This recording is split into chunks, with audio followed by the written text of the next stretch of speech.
서울광역방송센터입니다. 윤석열 대통령이 오늘 오전 TV로 생중계된 국무회의 모두 발언에서 G7 정상회의, 한독일 정상회담, 한유럽연합 정상회담 등 지난 일주일간 10개 국가 넘는 정상들과 가진 다자 외교에 대한 소회와 총평을 밝혔습니다. 봉화에선 오늘 오후 고 노무현 대통령의 14주기 추도식이 열렸습니다. 여의도 초대석 김병민 국민의힘 최고위원과 정치권 현안 얘기해보겠습니다.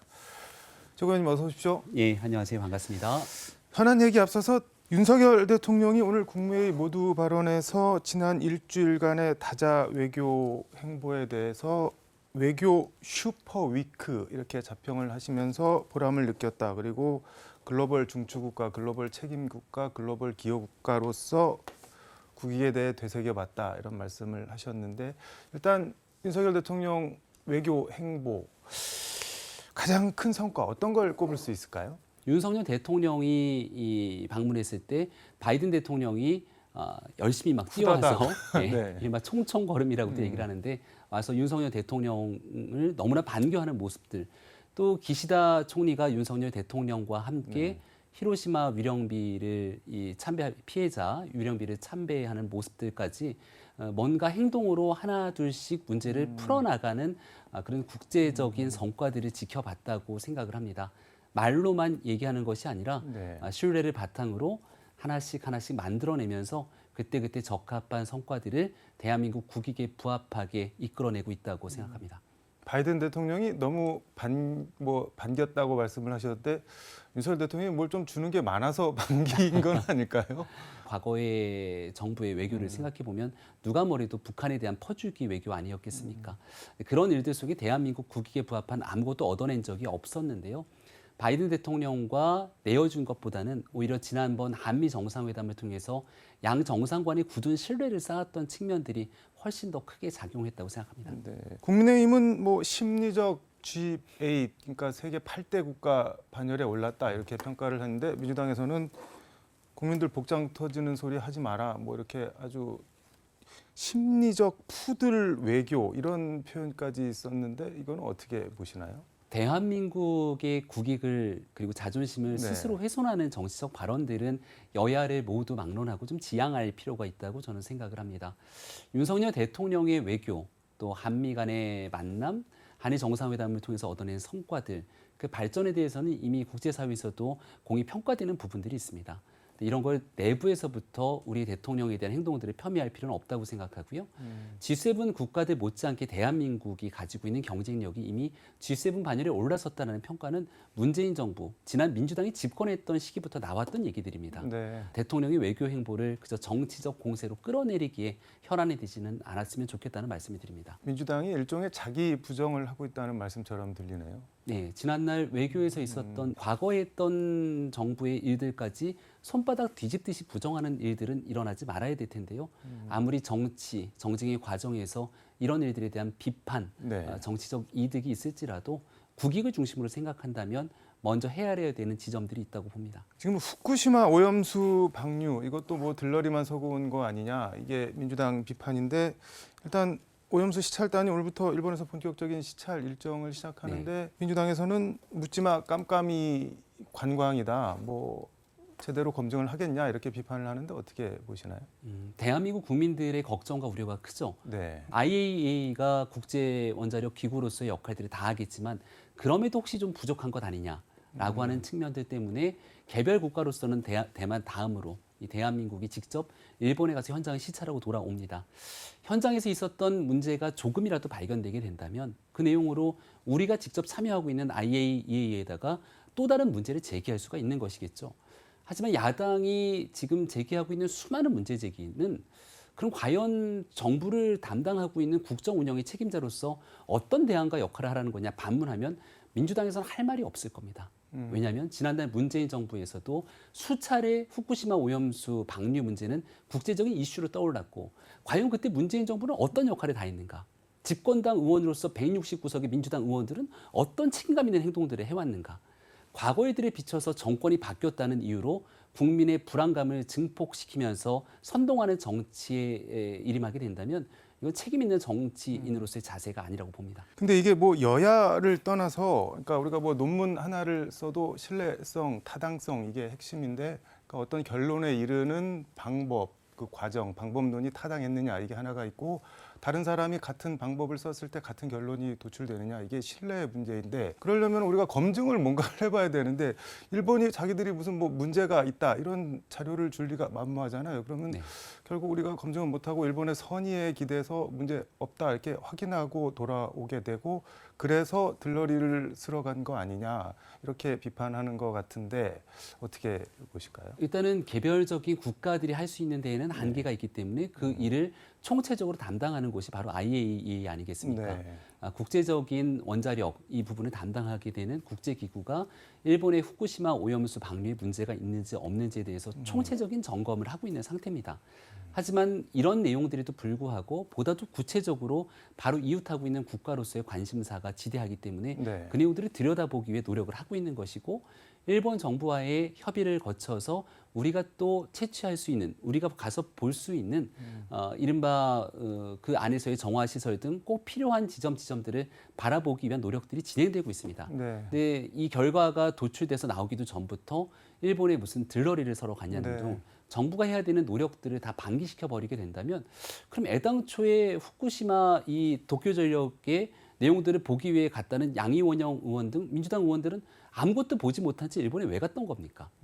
근데 다 떠나서 그렇게 안전하면은 민주당에서는 국민의힘 의원들 가서 후쿠시마 1리터 원샷 타고 오면은 믿어주겠다 뭐 이렇게 얘기하고 사실 국민들이 제일 의아해하는 것도 아니 그렇게 안전하고 문제 없으면은 일본 뭐 강이나 뭐 땅에다 뿌리지 왜 굳이 터널을 그렇게 파갖고 태평양에다 뿌리려고 하는 거냐 이거는 뭐라고 답변을 할 수 있을까요? 이것이 안전한지 아니면 국제적인 기준에 따라 방류가 진행되는 것인지를 확인하고 국제사회에서 모두가 동의해서 그 내용들을 찬성하게 된다면 대한민국 정부는 그다음 어떤 입장을 취해야 됩니까?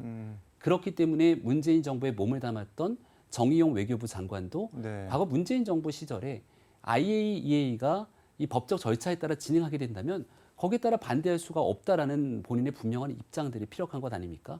여기에 대해서 민주당 의원들이 할 말이 없으니까 아 그건 정의용 장관의 개인 생각일 뿐이었다라고 얘기를 하는데 그 내용과 민주당은 아무 관계가 없다고 얘기하는 게 과연 타당한 일이겠습니까? 정부가 해야 되는 일들 속에서 국제사회의 기준과 함께 여기에 대한 국민과 세계 시민의 안전성에 문제가 없는지를 네. 면밀하게 점검하는 일이 지금 진행되고 있다고 생각합니다. 알겠습니다. 이건 시찰단이 갔다 오면 보고서를 낼 테니까 그때 한번 좀 자세히 들여다볼 필요가 있는 것 같고 예. 김남국 의원 코인 논란 이거는 최고위원님께서는 이 코인 논란의 본질이 뭐라고 보시나요? 국민들을 분노케 한 첫 번째 본질은 위선이겠죠. 위선. 네, 김남국 의원이 그동안 의정 활동을 통해서 보여줬던 이른바 가난과 정의의 코스프레가 아니었냐라고 하는 비판이 가장 큰 대목일 것이고요. 네. 두 번째는 불공정의 문제일 겁니다. 코인이 굉장히 네. 어려운 시기를 겪으면서 거듭 폭락을 이어왔기 때문에 이른바 이런 불확실한 상황 속에서 청년들이 나는 내가 갖고 있는 그 작은 자산마저도 다 잃어버렸는데 눈을 뜨고 보니까 국회의원 배지를 달고 있었던 국회의원은 상임위 의정활동 기간 동안에 코인 투자에 열을 올리고 있었고 거기에 이른바 우리가 잡코인이라고 불리는 불안정한 코인에 수십억을 밀어넣는 행동을 보니까 저건 코인 전문가기 때문에 저런 투자를 했었던 건가 아니면 뭔가 확신과 넘쳐나는 정보력이 있기 때문에 저랬던 것인가에 대한 의구심이 들 수밖에 없는 건 아닙니까? 네. 결국은 국회의원 직위를 활용한 코인 투기 활동을 보여줬던 김남국 의원의 문제가 청년들이 바라보는 공정과 불공정의 영린을 건드렸다 생각하고 마지막 세 번째 본질은 범죄죠. 범죄다. 네, 수사가 진행되고 있고 금융정보분석원에서 이 내용들이 문제가 있다고 판단해서 결국은 조사가 진행됐던 일이기 때문에 이 일이 범죄 행위로서 최종적인 수사 재판의 결과가 이르게 된다면 아마 여기에 대한 굉장히 무거운 법적, 정치적 책임이 뒤따를 거라 생각합니다. 금융정보분석원에서 통보하는 건 두 가지 경우가 있는데 말씀하신 대로 범죄 혐의가 보여서 통보하는 경우랑 1,000만 원 이상 거래는 무조건 통보하도록 돼 있는데 이거 후자 아닌가요, 김남국 의원? 지금 나온 보도에 따르면 빗썸에서 업비트로 돈을 40억을 이체하는 과정 속에서 이른바 10억 정도는 본인이 코인 투자를 해서 벌었던 돈에 대한 소명이 됐는데 나머지 30억에 대해서는 소명이 되지 않았기 때문에 네. 금융정보분석원에 이건 이상한 지점이 있다고 보고가 들어갔다는 것 아닙니까?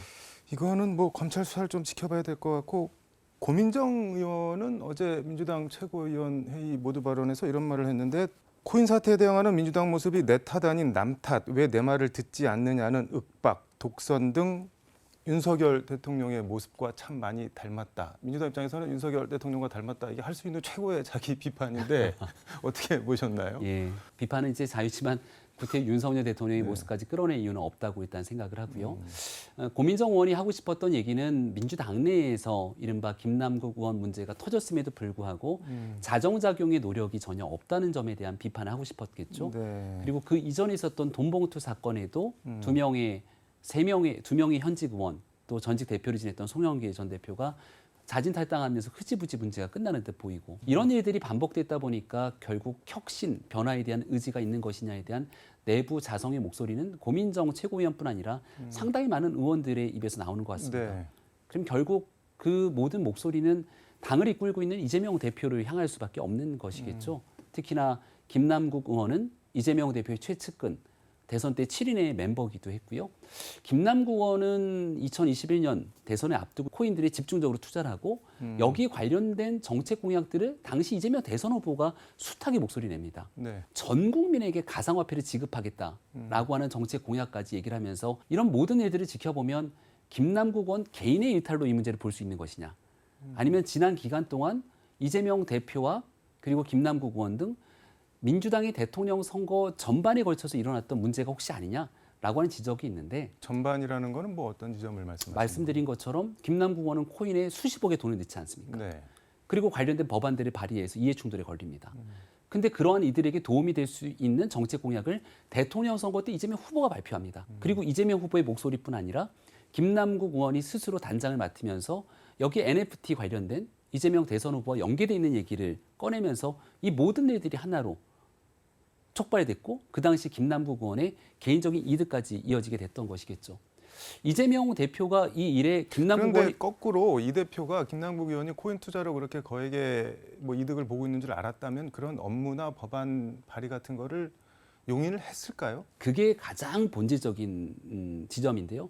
앵커께서 짚어주신 것처럼 김남국 의원이 코인 투자라는 걸 알았겠냐라는 그 네. 당시의 의구심들을 말씀해 주셨는데 그 이전에 최강욱 의원이 얘기했던 짤짤이 발언, 네. 징계까지 왔던 짤짤이 발언이 실제로는 김남국 의원의 코인 발언한 거였다라고 인터뷰에 나오지 않습니까? 김남국 의원이 코인 투자를 했던 부분들이 이미 상당히 알려져 있었고 그 이전에 장경태 의원이 국회 회의장에서 의원들과 주고받았던 대화가 녹취로 그대로 나왔는데 그때 남국이 형 10억 비트코인으로 돈 번 것 같다. 이런 목소리들이 나올 정도로 이미 김남국 의원이 코인에 상당한 돈을 넣어서 돈을 벌었고 알만한 사람들은 다 알고 있었다는 얘기인가요? 그러면? 알만한 사람들은 다 알고 있을 거로 추정됩니다만 민주당에서는 정확하게 알고 있었다고 하는 그들 간의 대화까지 나왔던 내용이거든요.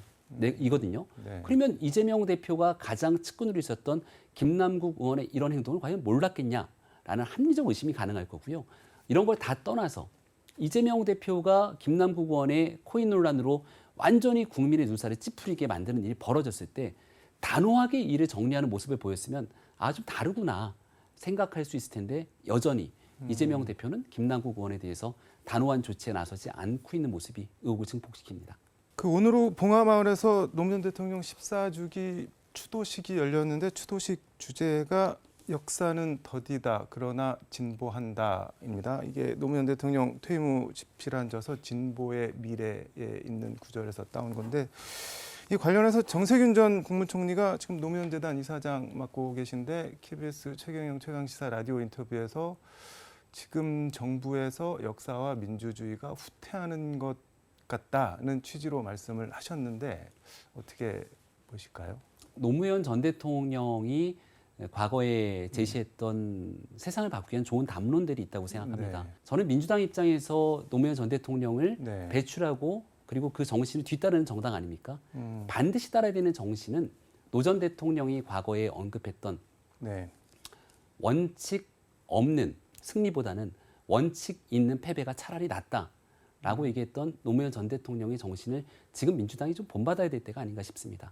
잘못된 일들이 수없이 드러나더라도 아무 일 없다는 듯이 외면하고 이른바 돈봉투처럼 전당대회의 매표 행위가 질비한 것 아니냐는 의혹까지 나오게 되는데 노 전 대통령이 과거에 살아 있었던 때라면 지금 작금의 이런 민주당의 현 상황을 어떻게 바라보고 평가했을지 싶습니다.